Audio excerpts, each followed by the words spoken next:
લોકસભાની ચૂંટણી નજીક આવી રહી છે ત્યારે લોકસભાની ચૂંટણીમાં ખેડૂતોની માંગણી ઉગ્ર બની છે।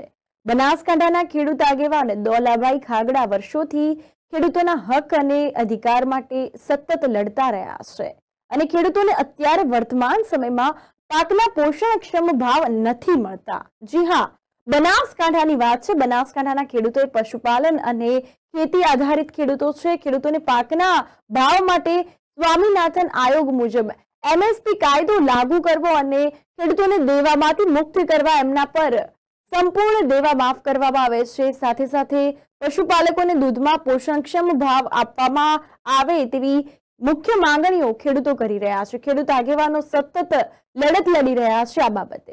તો આજે ગુજરાતના મુખ્યમંત્રી બનાસકાંઠાના થરાદ કાર્યક્રમમાં આવવાના હોવાથી લાખણી, ધાનેરા, પાલનપુર, વાવ અને થરાદ આમ જિલ્લાના દરેક ખેડૂત આગેવાનોની વહેલી સવારે પોલીસ દ્વારા અટકાયત કરી દેવામાં આવી હતી। વધુમાં દોલાભાઈ ખાગડાએ જણાવ્યું છે કે વર્તમાન સરકાર ખેડૂતોના હિતની નહીં પરંતુ ખેડૂતોને અધોગતિ તરફ લઈ જનારી સરકાર છે, કારણ કે ખેડૂતોની વાત નહીં સાંભળવાને બદલે ખેડૂતોને રોકવામાં વધુ મહેનત કરી રહ્યા છે। પરંતુ અમારી માંગણીઓ જ્યાં સુધી સ્વીકારવામાં નહીં આવે ત્યાં સુધી અમારી લડત વધુ મજબૂતાઈથી અમે લડીશું અને આનો જવાબ ચાલુ ચૂંટણીમાં ખેડૂતો આંગળીના ટેરવે આપવા મક્કમ રહેશે તેવું તેઓ જણાવી રહ્યા છે।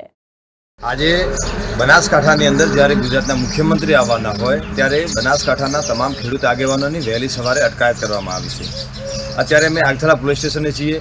અત્યારે વહેલી સવારે અને જે લાખણીના છે એ ખેડૂત આગેવાનોની અટકાયત કરવામાં આવી છે। સાથે સાથે ધાનેરા હોય, પાલનપુર હોય, વાવ હોય, થરાદ હોય, દરેક જગ્યાએ જે ખેડૂત આગેવાનો જે ખેડૂતોનો અવાજ બની અને કામ કરી રહ્યા છે એમની અટકાયત કરવામાં આવી છે। કારણ એનું એક જ છે કે ખેડૂતોની જે માગ છે સ્વીકારવાના બદલે ખેડૂત આગેવાનો ઉપર દમન પોલીસ દ્વારા કરવામાં આવે છે। સાથે સાથે અમારી મુખ્ય માગણીઓ શું છે? નોર્મલ જ માગણીઓ છે કે ભાઈ ખેડૂતોને જે ટેકાના ભાવ હોય છે એ એમએસપી સ્વામીનાથન આયોગ અનુસાર જે અનાજના ભાવ મળવા જોઈએ, પાકના ભાવ મળવા જોઈએ અમને, અને જે ખેડૂતો ઉપર દેવું છે એ સંપૂર્ણપણે માફ કરવામાં આવે, એટલે ખેડૂતોને ઋણ મુક્ત કરવામાં આવે। આ મુખ્ય માગણીઓ સાથે અમે સતત કાર્યરત છીએ। સતત અમે સરકાર સાથે એ લડત લડી રહ્યા છીએ।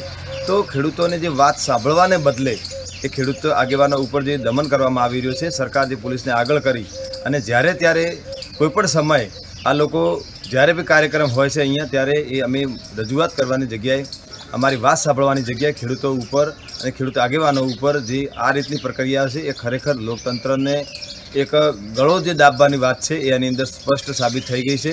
અને વર્તમાન સરકાર જે છે ખેડૂતોના હિતની વાત નથી પરંતુ ખેડૂતો ઉપર જે દમન કરનારી અત્યારે એ સાબિત થઈ ચૂકી છે।